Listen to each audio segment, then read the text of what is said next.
या आपण आजच्या भक्तीला सुरुवात करूया. आपण प्रार्थना करू.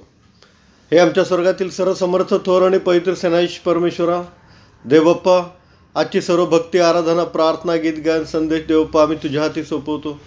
तुझं गौरव तू आम्हाद्वारे करून घे आणि प्रभूजी काही चुकल्यास तो आम्हाला क्षमा कर. तुझ्या वचनानुसार देवप्पा, रात्रीच्या समयीचे भय, दिवसा सुटणारा बाण, काळोखात फिरणारी मरी, भर दुपारी नाश करणारी पटकी यांची तुला भीती वाटणार नाही. या तुझ्या वचनानुसार कोणती व्याधी तुझ्या तंबूजवळ येणार नाही. या तुझ्या वचनानुसार देवप्पा तू आमचं संरक्षण कर. कोरोना व्हायरस कोविड-19 या व्याधीपासून, सर्व प्रकारच्या विषाणूपासून, जीवाणूपासून, रोगजंतूपासून, जीवजंतूपासून, कीटक, किडे, कृमी यापासून, मरीपासून, महामरीपासून देवप्पा तू आमचं संरक्षण कर. तुझी दया, कृपा, शांती, आशीर्वाद, आरोग्य, दीर्घायुष्य सदैव तो आम्हावर ठेव. इथून पुढील सर्व तो आपल्याला चालव. ही लहान प्रार्थना आमचा धन्य तारणारा प्रभू श्री ख्रिस्त याच्याद्वारे मागतो नाही बापा, आमेन. देवाच्या गौरवासाठी आपण एक गीत गाऊया. गीत क्रमांक 533. तू बोलाविले सेवा कराया, प्रभु आलो आनंदे, तरी विश्वासे तुझ जवळी मज नित्य राहू दे. मज जोडी प्रभु तुझशी तव कृसा दावोनी, मज घेई तव कुशीशी प्रभु घेई ओढोनी. तव सेवेला क्षम व्हावेसे, करी ख्रिस्ता कृपेने. तव इच्छेला वश सर्वदा, स्थिर व्हावे आशेने.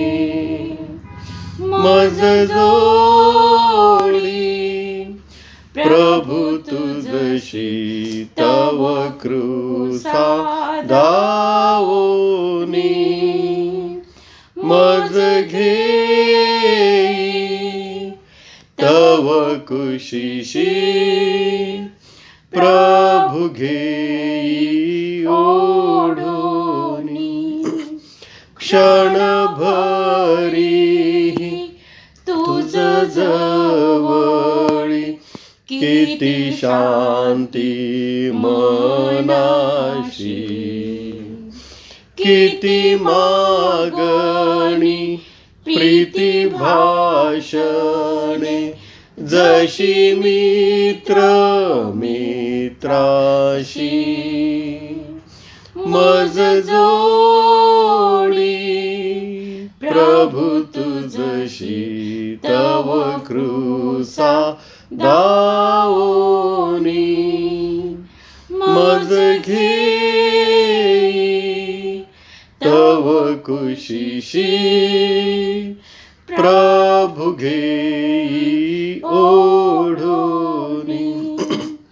तरी संपत्ती तव प्रीतीची इहलोकी कळेना, भरती तैशी सदानंदाची न मिळे स्वर्गाविना.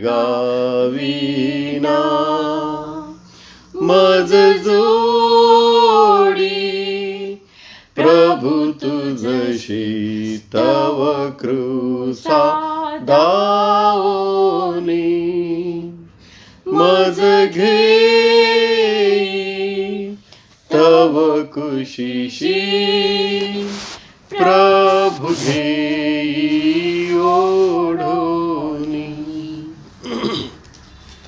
प्रभू तुम्हा असं असो. आणि तुझ्या आत्म्यासारखं असो. संत मत्ताईने लिहिलेल्या शुभवर्तमानामध्ये दुसऱ्या अध्यायात शुभवर्तमान दिले आहे. त्याच्या 7व्या ओळीपासून पवित्र शुभवर्तमानास प्रारंभ होतो. तेव्हा हेरोदाने मागी लोकांना गुप्तपणे बोलावून त्यांच्यापासून तारा दिसू लागल्याची वेळ नीट विचारून घेतली आणि त्यांना बेथलेमास पाठवताना म्हटले, तुम्ही जाऊन त्या बालकाविषयी बारकाईने विचारपूस करा व तुम्हाला शोध लागल्यावर मला कळवा, म्हणजे मीही येऊन त्याला नमन करीन. राजाचे सांगणे ऐकून ते निघाले आणि पहा, जो तारा त्यांनी पूर्व दिशेस पाहिला होता तो जेथे तो बालक होता त्या जागेच्या वर जाऊन थांबेपर्यंत त्यांच्या पुढे चालला. तो तारा पाहून त्यांना अतिशय आनंद झाला. नंतर ते त्या घरात गेले. तेव्हा तो बालक आपली आई मरिया हिच्याजवळ असलेला त्यांनी पाहिला व पाया पडून त्यांनी त्याला नमन केले. मग आपल्या द्रव्यांच्या थैल्या सोडून सोने, ऊद व गंधरस ही दाने त्याला अर्पण केली. मग हेरोदाकडे परत जाऊ नका अशी स्वप्नात सूचना मिळाल्यामुळे ते दुसऱ्या मार्गाने आपल्या देशास निघून गेले. हे प्रभू श्री ख्रिस्ताचे शुभवर्तमान आहे. हे ख्रिस्ता तुझी स्तुती असो. आपण प्रार्थना करू. सर्वसमर्थ देवप्पा, तुझ्या वचनाची भाकर मोडत असताना प्रभू तू आम्हाबरोबर राहा. तुझं वचन तू आम्हाला समजावून सांग. तुझं प्रगटीकरण तू आम्हाला दे. आमच्या अंतःकरणात तुझं वचन रुजू दे आणि देवप्पा त्याचा वृक्ष होऊन त्याला फळं आणि पवित्र आत्म्याची फळं येऊ दे. सर्व चुकांची, अन्यांची, अपराधांची, पापांची देवप्पा तू आम्हाला क्षमा कर. तुझा आणि केवळ तुझा गौरव असू दे. ही लहान प्रार्थना आमचा धन्य तारणारा प्रभू श्री ख्रिस्ताच्याद्वारे मागतो नाही बापा, आमेन. देवाची स्तुती असो. मागी लोक जे आहेत त्यांना तारा दिसला आणि त्या ताऱ्याच्या मार्गानुसार ते बेथलेहेम या ठिकाणापर्यंत येऊन पोचलेले आहेत. आणि जे बालक, जो परमेश्वर जन्मला होता बालकाच्या रूपामध्ये प्रभू येशू ख्रिस्त, त्याला भेटण्यासाठी हे दूर देशाहून आलेले श्रीमंत मागी लोक होत, व्यापारी लोक होत. आणि त्यांनी या बालकाला म्हणजे प्रभू येशू ख्रिस्ताला काय गिफ्ट दिलेलं आहे तर सोने, ऊद आणि गंधरस.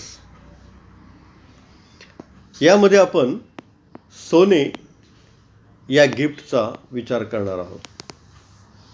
सोने ही गिफ्ट जे आहे ते कोण देतं आणि कुणाला देतं. सोने हे तसं मौल्यवान गिफ्ट आहे. आणि अतिशय श्रीमंत मनुष्य हा राजाला जर भेटण्यासाठी जात असेल तर राजाला काय गिफ्ट द्यावं तर राजाला सोने गिफ्ट देतात. अतिशय श्रीमंत मनुष्य जेव्हा राजाच्या दरबारात राजाला भेटण्यासाठी जातो तेव्हा तो सोने गिफ्ट देतो. देवाची स्तुती असो. आपल्याला माहिती आहे, दुसरे इतिहास 9वा अध्याय आणि 9व्या वचनामध्ये, दुसरे इतिहास 9:9, शबाची राणी की दूर देशाहून शल्मोन राजाला त्याचं ज्ञान आणि वैभव पाहण्यासाठी भेटण्यासाठी आली. शबाची राणी. आणि तिने या शल्मोन राजाला गिफ्ट म्हणून काय आणलं होतं ते 120 किक्कार सोनं.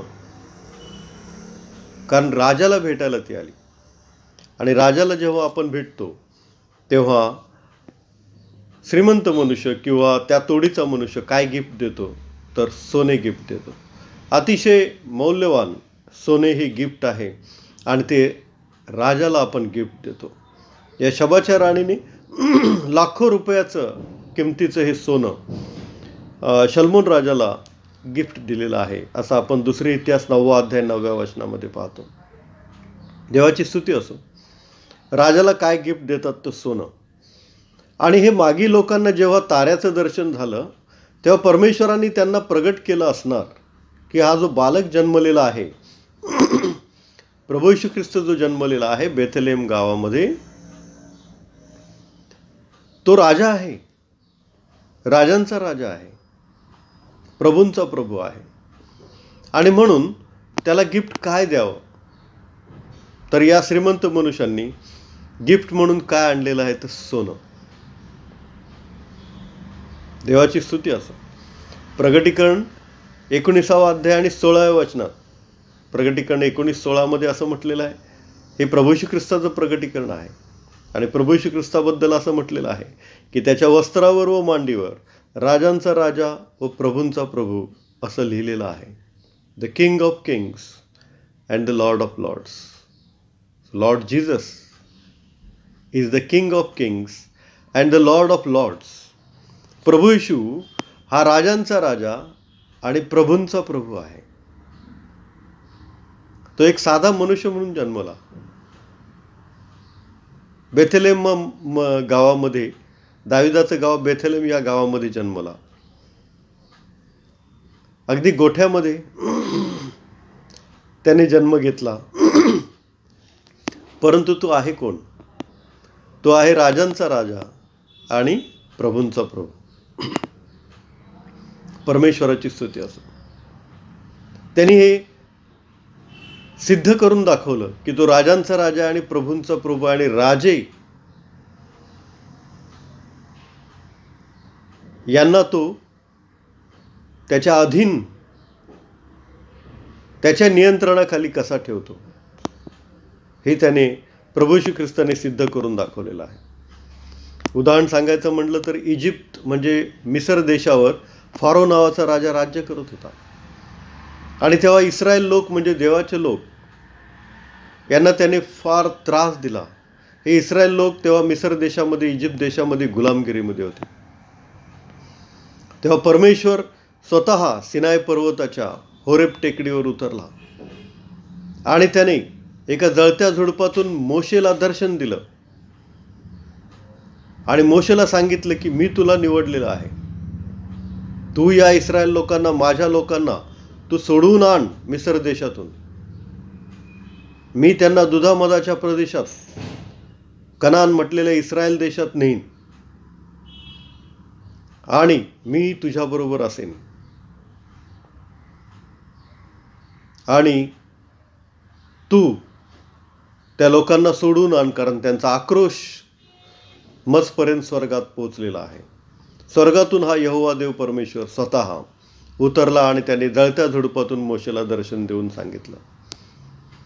आणि मग मोशे मिसर देशामध्ये, इजिप्त देशामध्ये गेला. फारो राजा तिथे होता आणि परमेश्वराने मोशेद्वारे त्या इजिप्त देशामध्ये, मिसर देशामध्ये फार मोठे मोठे चमत्कार केले. आणि शेवटची 10वी पिढा जी फारो राजावर आली त्यामध्ये फारो राजा शरण आला आणि त्याने मोशेला सांगितलं की जा, तू तुझे लोक घेऊन जा. आणि लोक सर्व घेऊन जात असताना पुन्हा फारो राजाचं मन पालटलं आणि फारो राजाने आपल्या सर्व सैन्यानिशी, आपल्या रथ आणि घोड्यानिशी इस्रायल लोकांचा पाठलाग केला. आणि एक वेळ अशी आली की पुढे तांबडा समुद्र आहे आणि मागे फारो राजाचं सैन्य आहे. मोशे काय करणार? परमेश्वर म्हणाला, तुझ्या हातात जी काठी आहे ती तांबड्या समुद्रावर उगार. मोशेनी ती काठी तांबड्या समुद्रावर उगारली.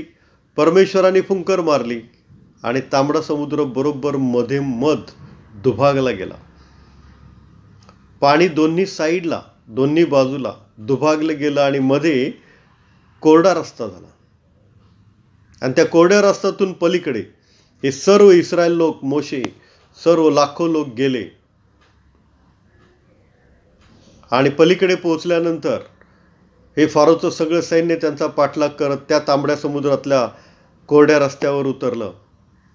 आणि परमेश्वराने तो समुद्राचं पाणी पुन्हा एक केलं. आणि फारो राजा, ज्याची रथ आणि घोडे याच्यावर मोठी मदार होती, तो मोठा प्रशंसा मिरवत होता, माझे रथ, माझे घोडे, माझं सैन्य. ते सर्व सैन्य, रथ आणि घोडे, ज्याचा त्या फारो राजाला गर्व झाला होता, ते सर्वच्या सर्व एका क्षणात तांबड्या समुद्रामध्ये परमेश्वराने गडप करून टाकलं.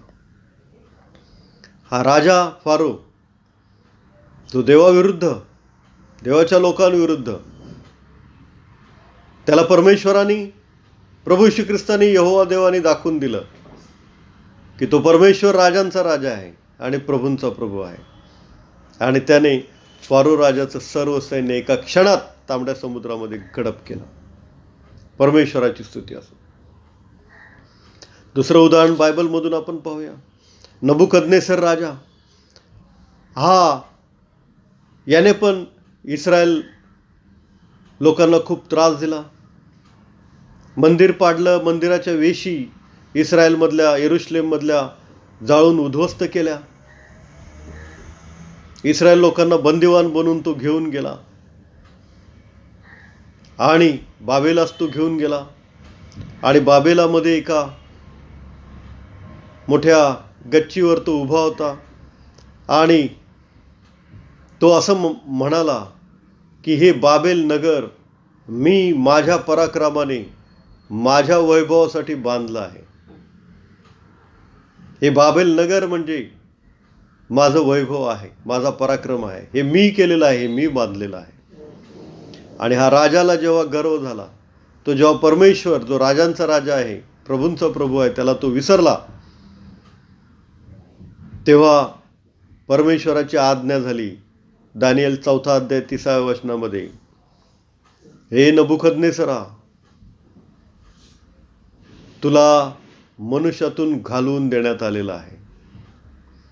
तुला पशुचं हृदय देण्यात येईल. तू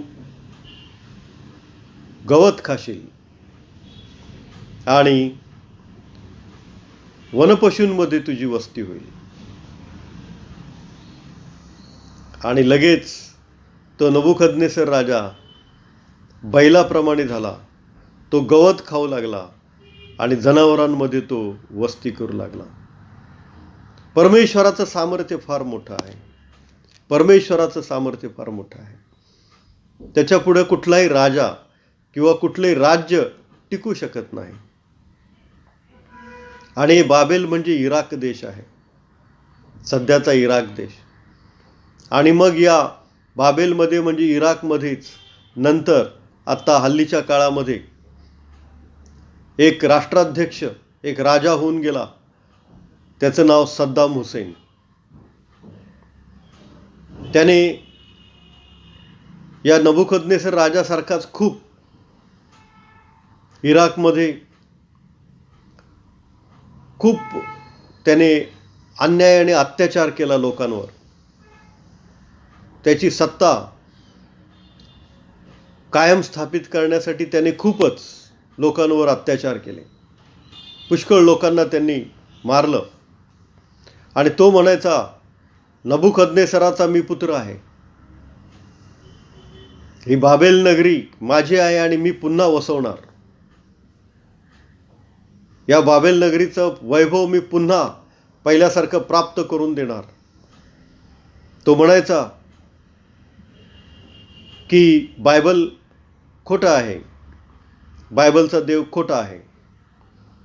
आणि मग परमेश्वराने त्याच्या हाताचा तडाखा त्याला दाखवला. अमेरिका आणि इराक हे मोठं युद्ध झालं. त्यामध्ये इराक हरला आणि इराकचा राष्ट्राध्यक्ष राजा जो होता सद्दाम हुसेन, एकेकाळी शान, शौकत, शोहरत, इज्जत, श्रीमंती, अफाट श्रीमंत असलेला असा सद्दाम हुसेन, त्याला या युद्धानंतर एका बंकरमध्ये म्हणजे एका खड्ड्यात लपावं लागलं. आणि काही दिवस, काही महिने तो त्या खड्ड्यात बंकरमध्ये लपून राहिला. त्या बंकरमध्ये नीट व्यवस्थित सोय पण नव्हती, तरी त्याच्यामध्ये अशा इतक्या मोठ्या श्रीमंत राजाला काही दिवस, काही महिने लपून राहावं लागलं.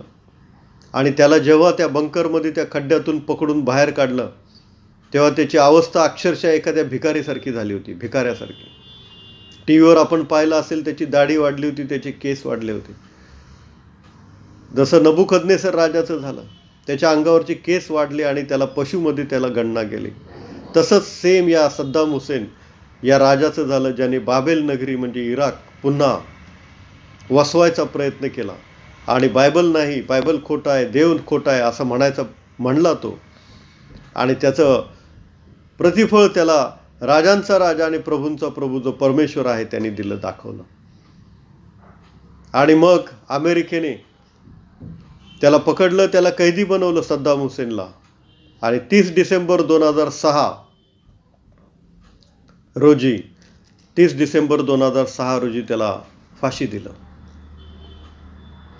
अक्षरशः भिकाऱ्यासारखी त्याची अवस्था झाली आणि तो मरण पावला.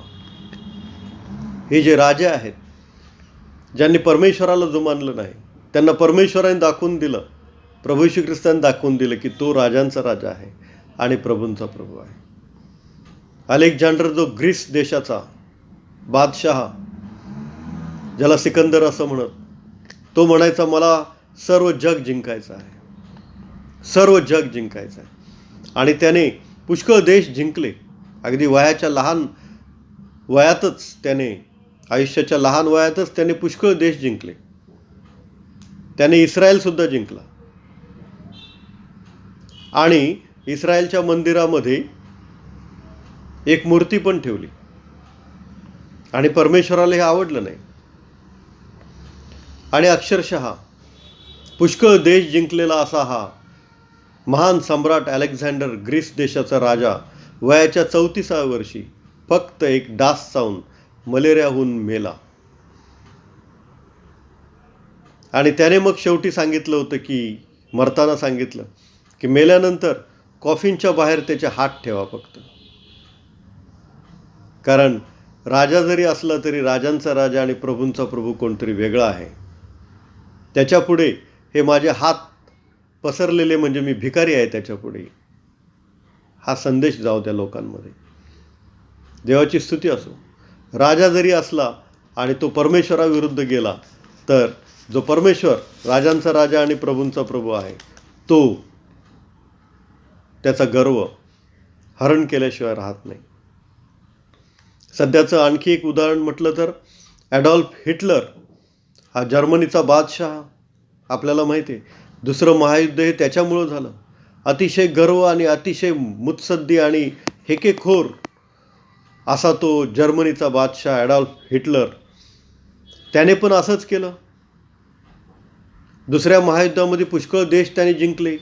युरोप खंडातले पुष्कळ देश जिंकले. फ्रान्स जिंकला, पोलंड जिंकला, इस्रायल पण त्याने जिंकला. आणि पुष्कळ यहुदी लोकांना त्याने कैद करून पोलंडला नेलं. आणि तिथं गॅस चेंबरमध्ये मनुष्यांना, पुरुषांना वेगळं, स्त्रियांना वेगळं, लहान मुलांना वेगळं असं करून त्याने गॅस चेंबरमध्ये लाखो यहुदी लोक मारले. यहुदी लोक हे देवाचे लोक. आणि मग दुसरं महायुद्ध 1945 साली संपलं. तेव्हा जर्मनी हरला होता, ॲडॉल्फ हिटलर हरला होता. आणि त्याने स्वतःच्या पिस्तुलाने स्वतःच्या डोक्यात गोळी मारून घेतली. हा राजा, ज्याला स्वतःवर गर्व झाला, हे मी सर्व बनवलेलं आहे, हे सर्व माझ्या हातात आहे, माझ्या अधीन आहे, हे सैतानी विचार आहेत, हे सर्व मी बनवलंय, मी केलंय. परंतु या सर्वाचा अधिपती, स्वर्ग आणि पृथ्वी बनवणारा अधिपती, याचा मालक, स्वामी परमेश्वर आहे, प्रभू येशू ख्रिस्त आहे. आणि तो राजांचा राजा आहे आणि प्रभूंचा प्रभू आहे, हे आपण जाणलं पाहिजे. राजे आणि त्यांची राज्य ही परमेश्वरापुढे अगदी नगण्य कसपटासमान आहेत. आणि परमेश्वराने फुंकर मारली तरी ते राजे आणि राज्य कोलमडतील, विस्कळतील, वाहून जातील आणि त्याचा नायनाट होईल, हे परमेश्वराने दाखवून दिलेलं आहे. म्हणून मागी लोक जे सोनं घेऊन आले, सोनं कुणाला अर्पण करतात? तर राजाला अर्पण करतात, जो प्रभू येशू ख्रिस्त जन्मलेला आहे, जो गव्हाणीमध्ये जन्मलेला आहे, जो बेथलेमच्या एका छोट्या गोठ्यामध्ये जन्मलेला आहे. तो कोण आहे? तो राजांचा राजा आहे आणि प्रभूंचा प्रभू आहे. त्याला शतशः नमन. आपण प्रार्थना करूया. हे सर्वसमर्थ, थोर आणि पैसेश परमेश्वरा, प्रभू येशू ख्रिस्ता, तू राजांचा राजा आहेस, प्रभूंचा प्रभू आहेस. होय देवबाप्पा, मागी लोकांनी ते ओळखलं, आम्हीही ते ओळखतो. आणि देवबाप्पा, तूच काय, तो सर्व काय आहेस. तुझ्याचद्वारे सर्व काही झालेलं आहे. स्वर्ग हे तुझं सिंहासन आहे, पृथ्वी हे तुझं पदासन आहे, आकाश हे तुझं अंगुलीकार्य आहे आणि सर्व काही तूच निर्माण केलंस. म्हणून प्रभू आम्ही तुझे उपकार मानतो, तुझ्या आम्हाला धन्यवाद देतो. सर्व मान, महिमा, आदर आणि गौरव केवळ तुलाच असू दे. काय चुकल्यास प्रभूजी तू आम्हाला क्षमा कर. ही लांब प्रार्थना आमचा धन्य तारणारा प्रभू येशू ख्रिस्त याच्याद्वारे मागतो नाही बापा, आमेन. आपण आपली अर्पणे आदराने व सद्भावाने प्रभूला सादर करूया. यावेळेला गीत क्रमांक 506 हे आपण म्हणू. गीत क्रमांक 506 पहिला आणि शेवटचं कडू आपण म्हणूया. तन मन धन प्रभु तव चरणी, तन मन धन प्रभु तव चरणी, सकल तुझे तुची दिलेसी, सकल तुझे तुची दिलेसी, अघटित तव करणी, तन मन धन प्रभु तव चरणी. माझे हे ते मीच मिळविले, माझे हे ते मीच मिळविले, समजत से अभिमाने पूर्वी, समजत से अभिमाने पूर्वी, आता खेद मनी, तन मन धन प्रभु तव चरणी. वाट खरेपण जीवन मम तू, वाट खरेपण जीवन मम तू, शरणागत मी पतित तुला गा, शरणागत मी पतित तुला गा, जय दे भवतरणी, तन मन धन प्रभु तव चरणी. आपण प्रार्थना करू. हे सर्वसमर्थ देवप्पा, हे जे काही दान तुझ्या वेदीपुढे आणलेले आहे त्याचा तू स्वीकार कर. याचा उपयोग देवप्पा गोरगरीब, अनाथ, विधवा, पोरके यांच्यासाठी, देवराज्याच्या वाढीसाठी, तुझ्या गौरवासाठी होऊ दे. सर्वसमर्थ बापा, ज्यांनी दिलेला आहे त्यांना तू आशीर्वाद दे, ज्यांना देता आलेलं नाही त्यांनाही तू आशीर्वाद दे. तुझं गौरव तू आम्हाद्वारे करून घे. काय चुकल्यास प्रभूजी तू आम्हाला क्षमा कर. ही लांब प्रार्थना आमचा धन्य तारणारा प्रभू श्री ख्रिस्त याच्याद्वारे मागतो नाही बापा, आमेन. हे आमच्या स्वर्गातील बापा, तुझे नाम पवित्र मानले जाओ, तुझे राज्य हो, जसे स्वर्गात तसे पृथ्वीवर, तुझ्या इच्छेप्रमाणे हो. आमची रोजची भाकर आज आम्हास दे, आणि जसे आम्ही आमचे ऋण असून सोडले आहेत तसेच तो आमचे ऋण आम्हास सोड, आणि आम्हास परीक्षेत आणू नकोस तर आम्हास वाटापासून सोडवी, कारण की राज्य, सामर्थ्य आणि गौरव ही सर्व काळ तुझीच आहेत, आमेन. आपण आशीर्वाद घेऊया. आणि आता मेंढरांचा महान मेंढपाळ जो परमेश्वर याची दया, आमचा तारणारा प्रभू श्री ख्रिस्त याची कृपा आणि पवित्र आत्म्याची सहभागिता तुम्हा सर्वांबरोबर आणि मजबरोबर आता आणि सदा सर्व काळ असो, आमेन. सुवंद्य देवा परात्पर, स्तवा हो त्याला खालीवर, तो बाप पुत्र आत्मा जाण, त्रैक्याला त्या अनंत मान, आमेन. प्रभूशीची शांती तुम्हा सर्वांबरोबर असो, आमेन.